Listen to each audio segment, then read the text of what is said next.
Okay, so bigyan ko lang kayo ng tip about sa pasahod sa call center 'no, para may idea kayo 'no.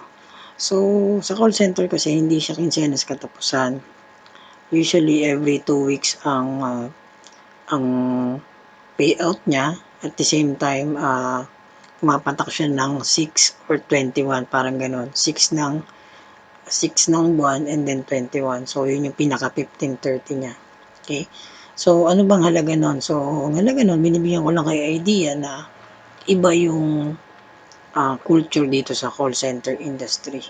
Okay? So, ganun pa man, meron kayo opportunity rito na at least magkaroon ng income, makatulong sa family nyo na mas mataas ng konti sa 500 per day, hindi katulad sa ibang mga empleyado. No?